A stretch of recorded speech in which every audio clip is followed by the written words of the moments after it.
قرآن کو 7 حصوں میں آپ تقسیم کر لیں. اب پہلے حصے کو تیسرے کلمے میں لے لیں, اس کو کثرت سے پڑھیں, اور تیسرے حصے میں سورۃ اخلاص کو کثرت سے پڑھیں, اور 5ویں حصے میں سورۃ اذا جاء نصر اللہ. فائدہ کیا ہوگا؟ فائدہ یہ ہوگا کہ اس کے پڑھنے والے کی طرف رزق آئے گا, وقار آئے گا, دولت آئے گی, روحانیت آئے گی, عزت آئے گی. 7 آسمان, 7 زمین, طواف کے 7 چکر, 7 کے ساتھ ہفتے کے 7 دن, 7 کے ساتھ قرآن کو 7 حصوں میں آپ تقسیم کر لیں.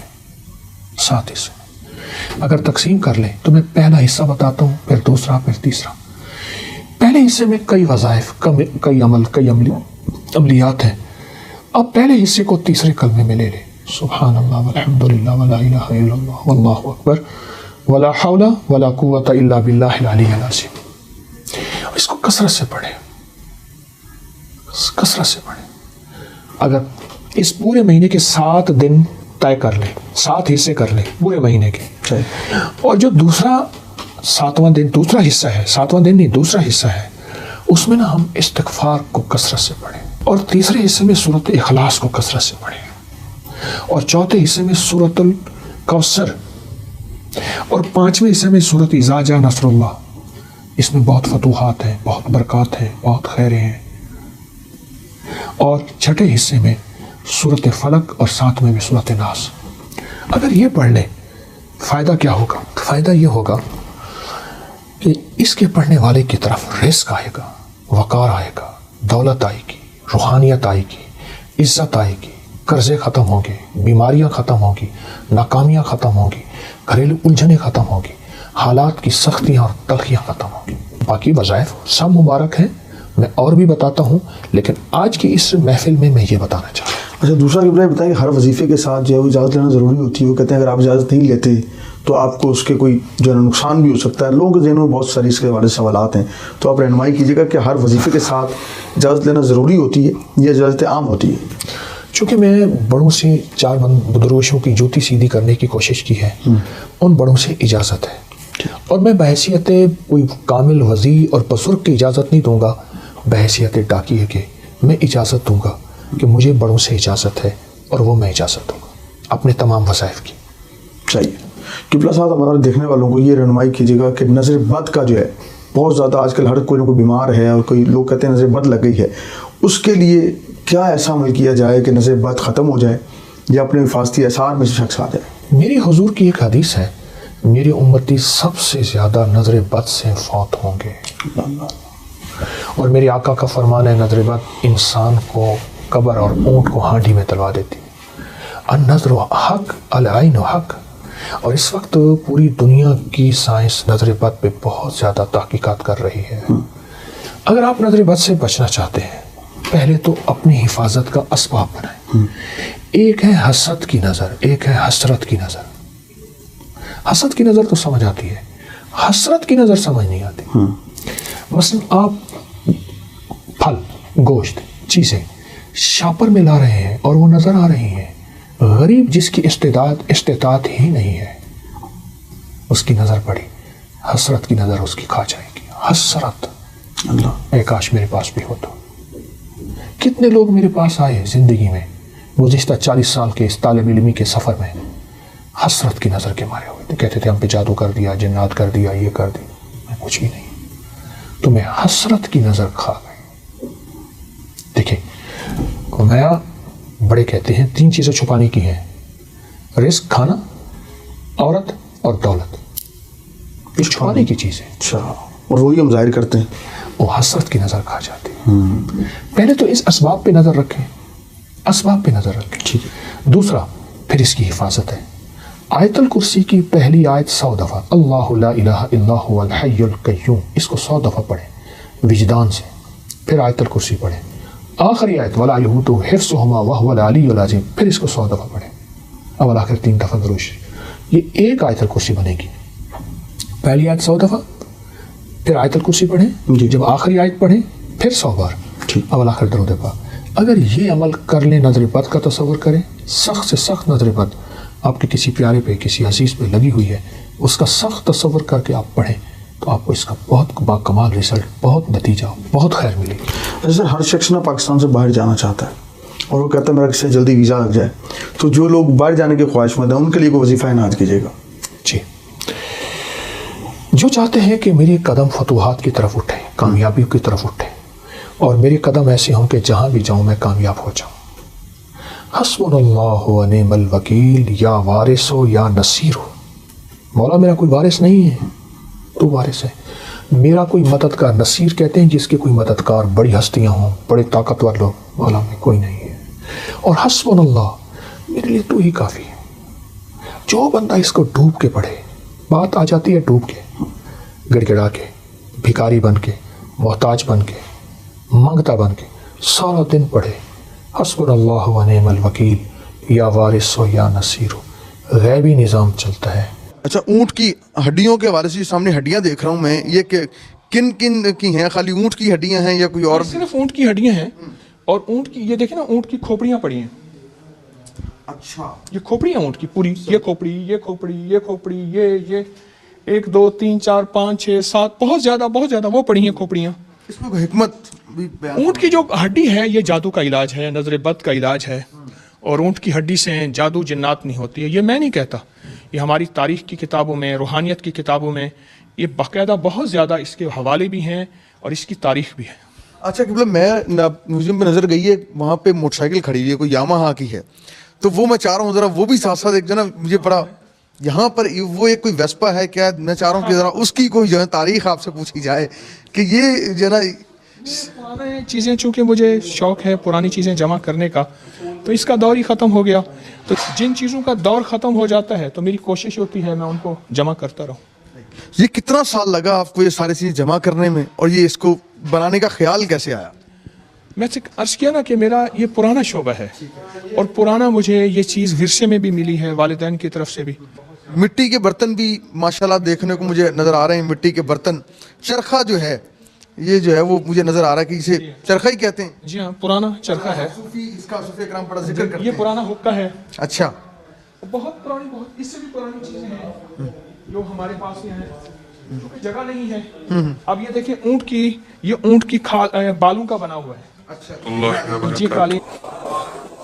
الحمد للہ والصلاة لأہلہا، اللہم صلی علی محمد عبدک ورسولک، وصلی علی المؤمنین والمؤمنات والمسلمین والمسلمات، اللہم صلی علی محمد کما تحب وترضى له، اللہم صلی علی محمد وآل محمد.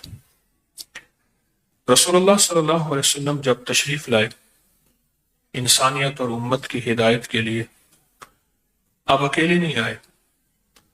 آپ کے ساتھ ایک کتاب تھی جس کا نام قرآن ہے. آپ اکیلے نہیں آئے، آپ کے ساتھ وحی تھی جو جبریل کے ذریعے آئی، اور قرآن نے انسانیت کو خیریں پہنچائیں اور قیامت تک خیریں ملتی رہیں گی، برکتیں پہنچائیں اور قیامت تک برکتیں ملتی رہیں گی، راحتیں پہنچائیں اور قیامت تک انسانیت کو راحت ملتی رہے گی. یہ قرآن خیر کا ذریعہ ہے، رحمت کا ذریعہ ہے، عافیت کا ذریعہ ہے. اور اس قرآن میں برکت بھی ہے، رحمت بھی ہے، شفا بھی ہے، عطا بھی ہے، اور دنیا اور آخرت کے سارے مسائل کا 100% حل ہے. یہ بتائیں کہ جب قرآن ہو اور پھر مسائل ہوں، اور قرآن ہو پھر الجھنیں ہوں. ہاں، ایک چیز ہے کہ اللہ پاک بعض اوقات اپنے انبیاء کو آزمائش عطا فرماتے ہیں، اور جو نادان ہوتا ہے، ناواقف ہوتا ہے، اس آزمائش کو سمجھ نہیں پاتا. انہوں نے مجھے پریشان کیا ہے، پریشان سے مراد مجھے بھول گئے ہیں، مجھ سے پیٹھ کی ہے، مجھے چھوڑ چکے ہیں. اللہ تو ان کو ایسی پریشانی دے جس میں یہ دکھتے رہیں، پریشان ہوتے رہیں. بس دعائیں دیتا ہے قرآن. امام احمد بن حنبل رحمۃ اللہ علیہ نے اللہ کی خواب میں زیارت کی، اللہ کو خود دیکھا، خود رب کو دیکھا. وہ امام احمد بن حنبل ہیں جن کو زنجیروں سے باندھ کے گھسیٹا جا رہا ہے، جن پہ کوڑے مارے جا رہے ہیں. جو روح کی دنیا سے، ولایات کی دنیا سے ناواقف ہیں، وہ تو کہیں گے کہ امام احمد بن حنبل یہاں وظیفے کرتے، تسبیحاں کرتے، پر نہیں، رب کا کوئی ایک اور نظام بھی ہے جو تیری سمجھ سے بالا تر ہے. امام احمد بن حنبل رحمۃ اللہ علیہ اللہ کو خواب میں دیکھا. اللہ پوچھا یا اللہ تیرا قرب، تیری دوستی، تیرا تعلق کیسے نصیب ہو؟ میں تیرا یار بن جاؤں. یار رہے یا رب تو میرا اور میں تیرا یار رہوں، ہر وقت ذکر و فکر میں تیرے مست رہوں سرشار ہوں. یا اللہ تیرا قرب کیسے نصیب؟ اور میں احمد قرآن پڑھنے سے، قرآن سے، قرآن سے. تو پوچھا یا اللہ کہ یہ قرآن دیکھ کے، سمجھ کے نہیں، سمجھ کے یا بغیر سمجھے؟ فرمائے جیسے پڑھا قرآن جتنا پڑھتا جائے گا میری دوستی، میرا تعلق، ولایت کے درجے ملتے چلے جائیں گے. صرف 10 منٹ قرآن کو دے دے، بڑے بڑے بد دعاؤں سے بچ جائیں گے، بہت بڑی بد دعاؤں سے. ایک صاحب تھے، انہیں کڑھائی کا کام کرتے تھے، ان کے گھر خواتین 8-10 آتی تھی، یہ ہاتھ سے کڑھائی کا کام کرتے تھے. پھر یہ ہاتھ سے بنے ہوئے کپڑے وہ کراچی میں دے آتے تھے اور کراچی سے باہر جاتے تھے، باہرلے ملک میں، وہاں یہ چیزوں بہت پسند کی جاتی. تو ایک دفعہ کہنے لگے کہ ہمارے گھر میں حالات بہت سخت ہیں، کوئی دعا فرما دے. میں نے ایک دعا کر دی. پھر کچھ عرصے کے بعد کہا کہ حالات ہمارا ساتھ نہیں دے رہے، آپ دعا فرما دیں.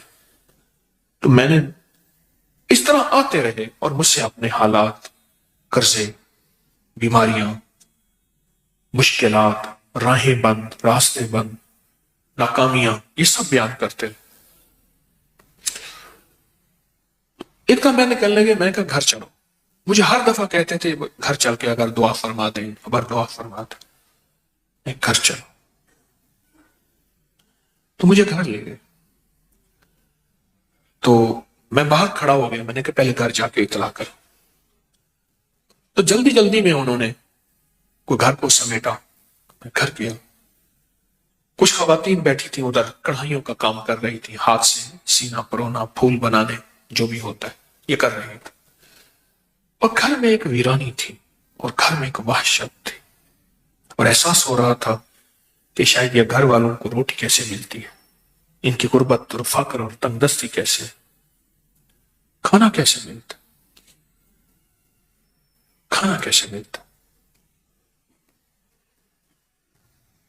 تو میں نے ان سے حال احوال پوچھے تو ان سے کہا جی کاروبار ہمارے پاس بہت ہے، کام بہت ہے، ہم جاتے ہیں کراچی میں، بڑے بڑے تاجر ہمیں بلاتے ہیں، پیسے پیشی دیتے ہیں اور ہمیں کہتے ہیں مال ہمیں دیں، وہ کہتے ہیں ہمیں دیں، ہمیں بڑھا چڑھا کے قیمت دیتے ہیں کہ گھر میں کچھ نہیں بچتا.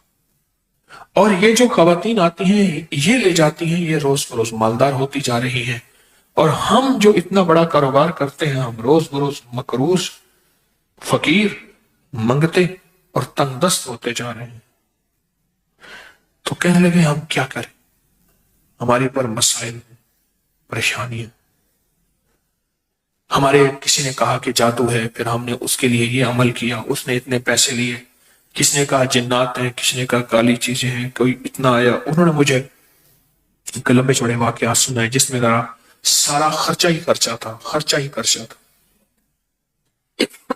کبھی خرچہ کس نام سے، کبھی خرچہ کس نام سے، کبھی کس نام سے، سارا خرچہ ہی خرچہ تھا. میں نے ان سے عرض کیا میں گھر میں قرآن کہاں ہے؟ کہنے لگا پڑھا. میں کہا وہیں لے جاؤں. کہنے لے آؤں میں کہنا مجھے لے چل. تو گھر میں جہاں قرآن پاک ایک الماری تھی اس میں کاغذ ٹھونسے ہوئے تھے بہت سارے. کاغذ کون سے تھے؟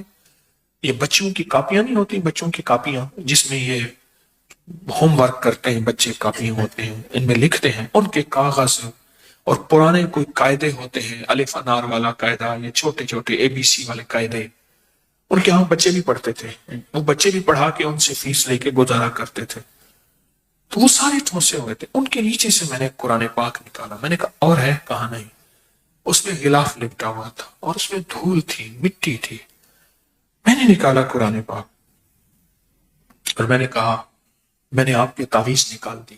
اچھا، میں کہا آپ کو میں دکھاتا ہوں جو تعویذ آپ کے تھے جس کی وجہ سے آپ کے گھر میں بربادی، پریشانی، قرضے، مسائل، مشکلات، میں نے نکال دی.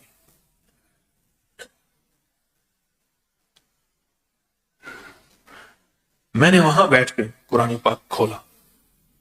اس کا جو غلاف تھا اس کو بہت جھاڑا، بہت جھاڑا، اس میں سے مٹی نکلی. اور قرآن پاک بول رہا تھا یہ پڑھا ہوا ہے، قرآن پاک بول رہا تھا یہ پڑھا ہوا ہے. قرآن کے ورق بولتے ہیں ہم پڑھے ہوئے ہیں، یہ پڑھا ہوا ہے لیکن چھوٹ گیا، اس کا پڑھنا چھوٹ گیا، اس کا پڑھنا چھوٹ گیا. یہ پڑھا ہوا ہے لیکن اس کا پڑھنا چھوٹ گیا. میں نے کہا یہ قرآن کون پڑھتا تھا؟ کہا ہماری دادی زندہ تھی وہ پڑھتی تھی. کتنے سال ہو گئے مجھے یاد نہیں، کوئی 12-13 سال کتنے سال ہو گئے. اور میں نے کہا زوال کرا اتنے سال سے، کرا بس ان کی دعائیں تھی، برکتیں تھیں. میں نے کہا ان کی دعائیں برکتوں کا یقین ہے مجھے، یقیناً تھی، لیکن ان کی دعاؤں اور برکتوں میں اس قرآن کا ساتھ تھا، اس قرآن کا ساتھ تھا. اور یہ قرآن وہ پڑھتی تھی. کہنے لگے آپ کی بات ٹھیک ہے، یہ قرآن تھا جس کی دعائیں، جس کی برکتوں سے عرشوں سے فیصلے ہوتے تھے. دادی گئی، قرآن لپیٹا، رکھ دیا، اور گھر کے اندر کوئی قرآن کو اٹھانے والا نہیں، کوئی قرآن کو پڑھنے والا نہیں.